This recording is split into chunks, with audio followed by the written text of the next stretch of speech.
Su-75 checkmate റഷ്യയുടെ രണ്ടാമത്തെ 5ാം തലമുറ യുദ്ധവിമാനമായി വികസിക്കുകയാണ്. ആദ്യമായി ദുബായിൽ നടന്ന ഷോയിൽ എക്സിബിഷനിൽ ഇതിനെ കാണിക്കുകയും ലോകത്തിലുള്ള പല രാജ്യങ്ങളുടെ ശ്രദ്ധ പിടിച്ചുപറ്റുകയും ചെയ്തു. എന്നാൽ യുണൈറ്റഡ് കോർപ്പറേഷൻ എയ്റോസ്പേസ് അടുത്തിടെ പുറത്തുവിട്ട ഒരു ഫോട്ടോ ഇത് Su-75 കുറിച്ചുള്ള ചില പുതിയ ഊഹാപോഹങ്ങൾ സൃഷ്ടിച്ചിട്ടുണ്ട്. ഒരു വശത്ത് ഇതിന് നിരവധി നവീകരണങ്ങൾ നടത്തിയിട്ടുണ്ട്. ആദ്യത്തെ പ്രോട്ടോടൈപ്പ് നിർമ്മിച്ചു. ഉടൻ തന്നെ ഇത് ഫ്ലൈറ്റ് എടുക്കുമെന്ന വാർത്തകൾ വന്നാലും ഈ ചിത്രം പുറത്തിറങ്ങിയ അന്നു മുതൽ ഇന്ത്യയുടെ രാഷ്ട്രീയത്തിൽ ഒരു പ്രധാനപ്പെട്ട സ്വാധീനം ഇത് ചെലുത്താൻ തുടങ്ങിയിട്ടുണ്ട്. Su-57 നമുക്ക് ആവശ്യമില്ല, Su-75 നമ്മൾ വാങ്ങിയാൽ മതി.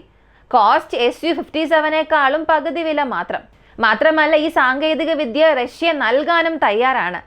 ഭാവി പദ്ധതിയിൽ ഒരുമിച്ച് പ്രവർത്തിക്കാൻ ഞങ്ങൾ തയ്യാറാണ് എന്ന് റഷ്യ അടുത്തിടെ ചില പ്രസ്താവനകൾ നൽകിയിട്ടുണ്ട്. ഇങ്ങനെയൊക്കെയാണ് പലരും ഇപ്പോൾ സംസാരിക്കാൻ തുടങ്ങിയിരിക്കുന്നത്. അങ്ങനെയാണെങ്കിൽ നമ്മളിപ്പോൾ ചെയ്യാൻ പോകുന്നത് 3 പ്രധാനപ്പെട്ട കാര്യങ്ങൾ നമുക്ക് സംസാരിക്കണം. ഒന്നാമത്തേത് Su-75 എന്താണ്, രണ്ടാമത്തേത് വലിയ മാറ്റങ്ങൾ ഇതിൽ വരുത്തിയിട്ടുണ്ട്, പ്രോട്ടോടൈപ്പ് തയ്യാറാക്കി എന്നൊക്കെ പറയുന്നുണ്ട്, അത് എത്രത്തോളം ശരിയാണ്, മൂന്നാമത്തേത് ഇന്ത്യൻ വ്യോമസേനയ്ക്ക് Su-75 ശരിക്കും ആവശ്യമുണ്ടോ, ഈ ആവശ്യകത എന്തിനാണ്, Su-75 സമാനമായ ഒരു റഡാർ ക്രോസ് സെക്ഷൻ തേജസ് മാർക്ക് 2 വരാൻ പോകുന്നതായി പറയുന്നു. അപ്പോൾ പിന്നെ നമുക്ക് എന്തിനാണ് Su-75? അപ്പോൾ തേജസ് തന്നെ മതിയാകുമോ? എല്ലാം ഈ വീഡിയോയിലൂടെ വിശദമായി അറിയാം.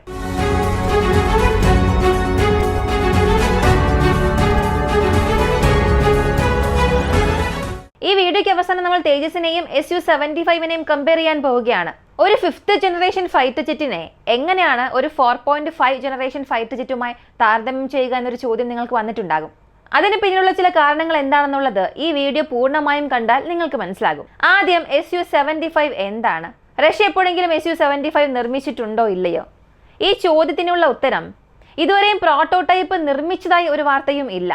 Su-75 എന്ന ആശയം റഷ്യയുടെ TAC എന്ന സംഘടനയുടെ നിയന്ത്രണത്തിന് കീഴിലാണ്. ആദ്യം അതിൻ്റെ പ്രോട്ടോടൈപ്പ് നിർമ്മിക്കണം, അതിനൊരു പ്രോജക്റ്റായി സൃഷ്ടിക്കണം എന്നുള്ള ആശയത്തോടു കൂടി അതിൻ്റെ പ്രവർത്തനങ്ങൾ ആരംഭിച്ചു. 2013 മുതൽ ഇതിൻ്റെ പ്രവർത്തനങ്ങൾ നടന്നെങ്കിലും 2021 റഷ്യ ആദ്യമായി ഇത്തരമൊരു മോഡൽ പുറത്തിറക്കി.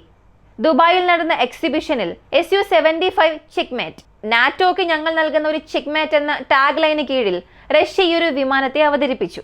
2021 മുതൽ ഇപ്പോൾ 4 വർഷം കഴിഞ്ഞു, നമ്മളിപ്പോൾ 2025 എന്നാൽ ഇതുവരെയും ഈ വിമാനത്തിന്റെ ഒരു പ്രോട്ടോടൈപ്പ് സൃഷ്ടിച്ചോ എന്ന് ചോദിച്ചാൽ അതിനെക്കുറിച്ച് റഷ്യയുടെ ഭാഗത്തു നിന്നും ശരിയായ വാർത്തകൾ വന്നിട്ടില്ല. ഇതുവരെയും ചില പ്രദർശനങ്ങളിൽ വയ്ക്കാവുന്ന ഡമ്മീസ്, പ്രദർശന മോഡലുകൾ മാത്രമേ കാണിച്ചിട്ടുള്ളൂ. എന്നാൽ ഇതിന്റെ ഔദ്യോഗികമായ സ്ഥിതി ഇപ്പോഴും വ്യക്തമല്ല. ഇത് സുഖോയ് കമ്പനിയുടെ പക്കൽ നിന്നോ USA എന്നറിയപ്പെടുന്ന യുണൈറ്റഡ് എയർക്രാഫ്റ്റ് കോർപ്പറേഷന്റെ ഭാഗത്തു നിന്നോ ഇതിനെക്കുറിച്ചുള്ള വ്യക്തമായ വിശദീകരണം പുറത്തു വന്നിട്ടില്ല. എന്നാൽ ഇവയ്ക്കെല്ലാം മറുപടി നൽകുന്ന രീതിയിൽ ഇപ്പോൾ അടുത്തിടെ ഇതേ യുണൈറ്റഡ് എയർക്രാഫ്റ്റ് കോർപ്പറേഷൻ പുറത്തുവിട്ട ഒരു ചിത്രം വൈറലാകാൻ തുടങ്ങി. Su-75 ഇതുവരെയും പ്രോട്ടോടൈപ്പിലേക്ക് വന്നില്ല എന്നും പറയുന്നു. അപ്പോൾ പിന്നെ ഈ ചിത്രം വൈറലാകാനുള്ള പ്രധാനപ്പെട്ട കാരണം എന്താണെന്ന് ചോദിച്ചാൽ ആ ചിത്രം നിങ്ങൾ തന്നെ നോക്കുക. Su-57 പുറകിലായി Su-75 നിൽക്കുന്ന രീതിയിലാണ് ചിത്രം പുറത്തുവിട്ടത്. മുൻപ് കാണിച്ച പ്രോട്ടോടൈപ്പിനും ഇപ്പോൾ പുറത്തു വന്നിട്ടുള്ള ഈ ഇമേജിനും ചില വ്യത്യാസങ്ങൾ ഉള്ളത് നമുക്ക് കാണാൻ കഴിയും. യഥാർത്ഥത്തിൽ ആ ഫോട്ടോയിൽ നോക്കിയാൽ തന്നെ 2021 കാണിച്ച മോഡലിനും ഇപ്പോഴുള്ളതിനും ചില വ്യത്യാസങ്ങൾ അറിയാൻ കഴിയുന്നുണ്ട്. ആദ്യത്തെ കാര്യം Su-75 ടെയിൽ ഡിസൈൻ ഹൊറിസോണ്ടൽ സ്റ്റെബിലൈസറുകളിൽ നിന്നും ഒരൽപ്പം വളഞ്ഞതായി തോന്നുന്നു. സൂക്ഷ്മമായി പരിശോധിച്ചാൽ വശങ്ങൾ തമ്മിൽ താരതമ്യം ചെയ്താൽ മനസ്സിലാക്കാൻ കഴിയും. വിമാനത്തിന്റെ മുഴുവൻ രൂപകൽപ്പനയും സ്റ്റെബിലൈസറുകളിലേക്ക് അല്പം ചരിഞ്ഞിരിക്കുന്നതായി നിങ്ങൾക്ക് കാണാൻ കഴിയും. ഒരു പക്ഷേ സൈഡ് ആംഗിളിലൂടെ നോക്കുന്നത് കൊണ്ട് അങ്ങനെ തോന്നുന്നതാണോ എന്നൊന്നും അറിയില്ല. എന്നാൽ പഴയ ഫോട്ടോസൊക്കെ എടുത്ത് താരതമ്യം ചെയ്ത് നോക്കിയാൽ നിങ്ങൾക്ക് തീർച്ചയായും ഒരു വലിയ വ്യത്യാസം കാണാൻ കഴിയും. രണ്ടാമത്തെ സാധ്യത, ഈ വിമാനത്തിന്റെ റഡാറും എലിവേറ്ററുകളും മുൻ ഫോട്ടോയേക്കാൾ അല്പം വലുതാണ്. നിങ്ങൾ ദൃശ്യപരമായി നോക്കിയാൽ വലിപ്പത്തിൽ ചെറിയൊരു മാറ്റമുള്ളത് കാണാൻ കഴിയും. അല്പം ഇത് വലുതാണ്. യഥാർത്ഥത്തിൽ ആദ്യം കാണിച്ച പ്രോട്ടോടൈപ്പ്, അതായത് എക്സിബിഷൻ പ്രോട്ടോടൈപ്പിനും ഇപ്പോൾ ഇവിടെ കാണിച്ച ഈ വിമാനത്തിന്റെ ചിത്രം ഇത് നോക്കുമ്പോൾ 2-3 ദൃശ്യമാറ്റങ്ങൾ നമ്മെക്കൊണ്ട് കാണാൻ കഴിയുന്നുണ്ട്. ഇതിലൂടെ പല ഊഹാപോഹങ്ങളാണ് പറയാൻ തുടങ്ങിയത്. ഒരു വിമാനം സൃഷ്ടിച്ചിട്ടുണ്ട്, അത് എവിടെയെങ്കിലും അതിന്റെ പ്രോട്ടോടൈപ്പ് പാർക്ക് ചെയ്ത് പറക്കാൻ കഴിയാത്ത വിധം ആ വിമാനത്തെ നിർത്തിയിരിക്കും. ഗ്രൗണ്ട് ഹോൾഡറുകൾ സ്ഥാപിച്ച് അങ്ങനെ നിർത്തും, അത് എവിടേക്കും നീങ്ങാൻ പാടില്ല എന്നതിന് വേണ്ടി. എന്നാൽ ഈ ഇമേജിൽ അങ്ങനെ യാതൊരുവിധ സബ്സ്റ്റൻസും ഇല്ല. ഇത് വീണ്ടും ഒരു സംശയം ഉണ്ടാക്കുന്നുണ്ട്. ഒരു പക്ഷേ ഇത് അപ്ഗ്രേഡഡ് SU-75 പ്രോട്ടോടൈപ്പ് ആയിരിക്കാം. ഒരു പ്രോട്ടോടൈപ്പ് നിങ്ങൾ സൃഷ്ടിച്ചു കഴിഞ്ഞാൽ ആദ്യം അതിൻ്റെ ഇൻഡക്ഷൻ നടത്തും. ഇൻഡക്ഷൻ എന്ന് പറഞ്ഞാൽ ട്രയൽസിന് വേണ്ടി അകത്തേക്ക് കൊണ്ടുവരും. ഈ ട്രയൽസിലെല്ലാം അത് പാസ്സായാൽ മാത്രമേ പിന്നീട് വ്യോമസേനയിൽ അത് ഉൾപ്പെടുത്തി ഒരു സീരിയൽ പ്രൊഡക്ഷനിലേക്ക് അതിനെ കൊണ്ടുവരികയുള്ളൂ. അപ്പോൾ ഇവിടെ പ്രീ ട്രയൽസിന് വേണ്ടി ഒരു പൂർണ്ണ പ്രോട്ടോടൈപ്പ് റഷ്യ സൃഷ്ടിച്ചിരിക്കാനുള്ള സാധ്യതയുള്ളതായി ഈ ചിത്രം കണ്ട് ഒരുപാട് അനലിസ്റ്റ് പറയാൻ തുടങ്ങി. ശരി, പ്രോട്ടോടൈപ്പ് വന്നു ഇല്ല, ഇത് രണ്ടാമത്തെ കാര്യം. ഇപ്പോൾ പ്രധാനപ്പെട്ട കാര്യം, ഇപ്പോൾ SU-75 കുറിച്ച് അറിഞ്ഞു, ഇപ്പോൾ വന്നിരിക്കുന്ന ഇമേജിനെ കുറിച്ചും അറിഞ്ഞു, അതിലുള്ള ചില വിസിബിൾ ചേഞ്ചസിനെ കുറിച്ചും നമ്മൾ അറിഞ്ഞു. തേജസിനും SU-75 എന്താണ് ബന്ധം? കാരണം SU-57 വാങ്ങണമെന്നുള്ള ഒരു ടോക്ക് വന്നാൽ പോലും താഴെ വരുന്ന കമൻറ്റുകളെല്ലാം SU-57 വേണ്ട, SU-75 വേണം, ഇങ്ങനെയുള്ള കമൻസ് ആണ്. അപ്പോൾ ഈ ഇമേജ് വന്നതിന് ശേഷം ഇന്ത്യൻ ഡിഫൻസ് സർക്കിളിനുള്ളിൽ ഇതിനെക്കുറിച്ച് ഒരുപാട് പേർ സംസാരിക്കാൻ തുടങ്ങി, SU-75 ഇൻ്റഗ്രേഷനെ കുറിച്ച്. എന്നാൽ എനിക്കൊരു കാര്യം തോന്നുന്നത്, SU-75 തേജസ് മാർക്ക് 2 അതിൽ നമ്മൾ ശ്രദ്ധ കേന്ദ്രീകരിക്കുകയാണെങ്കിൽ ഇതിനേക്കാൾ മികച്ച പ്രകടനമുള്ള ഒരു വിമാനത്തെ സൃഷ്ടിക്കാൻ നമുക്ക് കഴിയും. ഈ സ്റ്റേറ്റ്മെന്റ് പറയാൻ കാരണം ഒരു 5th ജനറേഷൻ ആയതുകൊണ്ട് മാത്രമല്ല. SU-75 ടാഗ് 5th ജനറേഷന് കീഴിൽ വന്നാലും തേജസ് മാർക്ക് 2ഉം ഇതും ഏകദേശം സിമിലിയർ ആണ്. നിങ്ങൾ 5th ജെൻ എന്ന കാര്യം മാറ്റിവെക്കുക, എന്നിട്ട് ഈ രണ്ട് വിമാനങ്ങളെയും താരതമ്യം ചെയ്യാം. SU-75 തേജസ് മാർക്ക് 2 ഇവ രണ്ടിൻ്റെയും പേലോഡ് കപ്പാസിറ്റി അത് ഏതാണ്ട് 6 മുതൽ 8 ടണ്ണിനുള്ളിലാണ്. കുറഞ്ഞത് 6 ടൺ, പരമാവധി 8 ടൺ വരെ പേലോഡ് ഇവയ്ക്ക് വഹിക്കാൻ കഴിയും.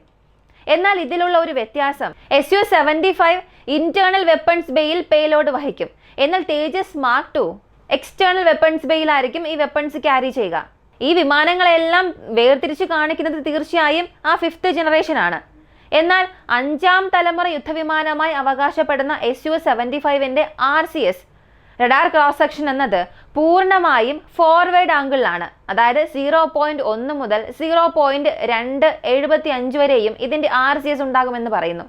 അങ്ങനെ നോക്കിയാൽ ഇതിൻ്റെ സൈഡ്വേഡ് റഡാർ എന്നത് ഇതിനേക്കാൾ വീണ്ടും കുറച്ചുകൂടി ഇൻക്രീസ് ആകാനുള്ള സാധ്യതയുണ്ട്. അതായത് RCS ഇൻക്രീസ് ആകാൻ സാധ്യതയുണ്ട്. മാത്രവുമല്ല, പിന്നിൽ നിന്നും ഇതിൻ്റെ RCS നോക്കുമ്പോൾ 0.25 മുതൽ 0.5 വരെ ആകാനുള്ള സാധ്യതയുണ്ട്. ഇതൊക്കെ SU-75 കാര്യങ്ങളാണ്. ഇനി ഈ വശം തേജസ് മാർക്ക് 2 എടുത്താൽ ഇവർ അവകാശപ്പെട്ട റഡാർ ക്രോസ് സെക്ഷൻ, അതായത് അഡ്വാൻസ്ഡ് റഡാർ ഒബ്സർവേഷൻ മെറ്റീരിയൽസ്, ഇതെല്ലാം യൂസ് ചെയ്ത് നോക്കുകയാണെങ്കിൽ 0.1 മുതൽ 0.3ക്കുള്ളിലായിരിക്കും ഇത് വരിക. ഇതിന്റെ കംപ്ലീറ്റ് സറൗണ്ടിങ്സ് നോക്കിയാൽ 0.2 മുതൽ 0.6 അല്ലെങ്കിൽ 0.7 ആയിരിക്കും. മൊത്തത്തിൽ നോക്കിയാൽ 0.1 മുതൽ 0.7 വരെ ആയിരിക്കും. നിങ്ങളെ എങ്ങനെ ആയുധം ലോഡ് ചെയ്താലും മിനിമം 0.1 മുതൽ മാക്സിമം 0.7 വരെ ആയിരിക്കും എന്നും പറയുന്നു. ഇത് SU-57 പരമാവധി റഡാർ ക്രോസ് സെക്ഷനേക്കാൾ കുറവാണ്. അങ്ങനെയാണെങ്കിൽ ഇത്രത്തോളം സാങ്കേതികമായി പുരോഗമിച്ച 5th ജനറേഷൻ ഫൈറ്റർ ജെറ്റായി അവകാശപ്പെടുന്ന SU-57 നമ്മൾ വാങ്ങുകയാണെങ്കിൽ ഈ പ്രോജക്റ്റ് തേജസ് എന്ന പ്രോജക്റ്റിൽ നമുക്ക് വലിയൊരു ലാഗ് ഉണ്ടാകും. ഈ എഞ്ചിന്റെ ത്രസ്റ്റ് എടുത്താൽ ഇതിൽ AL സീരീസിലുള്ള F4 എഞ്ചിൻസ് ഉപയോഗിക്കുന്നതായി പറയുന്നുണ്ട്. മാത്രവുമല്ല, നമ്മൾ ഇതിൽ AL സീരീസിലുള്ള F4 എഞ്ചിൻസ് ഉപയോഗിക്കാൻ പോകുന്നതായി പറയുന്നു. തേജസിൽ F414 എഞ്ചിൻസ് ഉപയോഗിക്കാൻ പോകുന്നുണ്ട്. അപ്പോൾ ഏതാണ്ട് ഇത് രണ്ടിന്റെ ത്രസ്റ്റും ഒരുപോലെ തന്നെയാണ്. പക്ഷെ ഇവ രണ്ടും തമ്മിലുള്ള പ്രധാനപ്പെട്ട വ്യത്യാസം, ഇത് ഇന്റേണൽ വെപ്പൺസ് ബേയിൽ വെപ്പൺസ് ക്യാരി ചെയ്യും. തേജസ് മാർക്ക് 2 എടുത്ത് നോക്കിയാൽ എക്സ്റ്റേണലി ക്യാരി ചെയ്തുകൊണ്ട് പോകും. ഇവയെല്ലാം കണക്കിലെടുത്താൽ രണ്ടിന്റെയും റഡാർ ക്രോസ് സെക്ഷനിലും വലിയ വ്യത്യാസമൊന്നുമില്ല.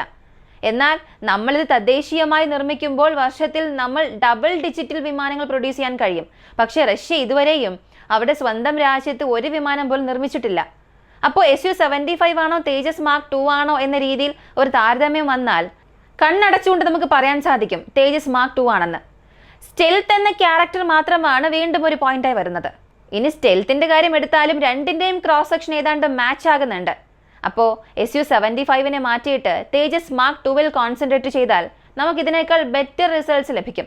അങ്ങനെയാണെങ്കിൽ ആ വിമാനത്തിന് അത്രമാത്രമേ വാല്യൂ ഉള്ളോ എന്നൊക്കെ ചോദിച്ചാൽ എല്ലാത്തിനും ഓരോ കാറ്റഗറി ഉണ്ടല്ലോ. ഈ സ്റ്റെൽത്തിനെ മാത്രം നമ്മൾ കോൺസെൻട്രേറ്റ് ചെയ്താൽ തേജസ് ആണ് സുപ്പീരിയർ. എന്നാൽ മാൻഡ് അൺമാൻഡ് ടീമിംഗ് ഉണ്ടല്ലോ, MEMT, ഇതിൽ S-17 ഹോക്ടോണിക്സ് പോലുള്ള വിമാനങ്ങൾ റഷ്യ ഇതിനകം തന്നെ SU-57 സംയോജിപ്പിച്ചിട്ടുണ്ട്. അപ്പോൾ SU-75 അകത്തേക്ക് വന്നാൽ അതിൻ്റെ സോഴ്സ് കോഡ് ആക്സസ് ചെയ്ത് നെക്സ്റ്റ് ജനറേഷൻ വാർഫെയർ ആയിട്ടുള്ള സ്വാം ഡ്രോൺ അറ്റാക്ക്, മാൻഡ് അൺമാൻഡ് ടീമിങ്ങിൽ SU-75 വിമാനങ്ങൾ വീണ്ടും പ്രോപ്പറായി പ്രവർത്തിക്കും. എന്നാൽ നമ്മൾ ഇതിലെല്ലാം പ്രാരംഭഘട്ടത്തിലായതിനാൽ തേജസ് മാർക്ക് 2 വിമാനം ചില വിഭാഗങ്ങളിൽ പിന്നിലാകാനുള്ള സാധ്യതയുണ്ട്. എന്നാൽ കോസ്റ്റ് റിലയബിലിറ്റി മൊത്തത്തിലൊക്കെ നോക്കിയാൽ SU-75നേക്കാൾ തേജസ് മാർക്ക് 2 എനിക്കറിയാവുന്നിടത്തോളം ബെറ്റർ ഓപ്ഷനാണ്. ഇതിനെക്കുറിച്ചുള്ള നിങ്ങളുടെ അഭിപ്രായം എന്താണ്? നിങ്ങൾക്ക് ഏതാണ് ബെറ്റർ പെർഫോമൻസ് നൽകുമെന്ന് തോന്നുന്നത്? അല്ലെങ്കിൽ രണ്ടും ഏകദേശം ഒരുപോലെ തന്നെയാണ്. സ്റ്റെൽത്ത് എന്ന കാറ്റഗറി, അത് 5th ജനറേഷൻ, ഇത് 4.5 ജനറേഷൻ, ഇതാണൊരു വ്യത്യാസം. ഇതിനെക്കുറിച്ച് നിങ്ങൾ എന്ത് കരുതുന്നു? കമൻറ്റിൽ പറയുക. കൂടുതൽ അപ്ഡേറ്റ്സിനായി വോയിസ് ഓഫ് വിക്കി നമ്മുടെ ചാനൽ സബ്സ്ക്രൈബ് ചെയ്യുക. മറ്റൊരു വീഡിയോയുമായി വീണ്ടും കാണാം.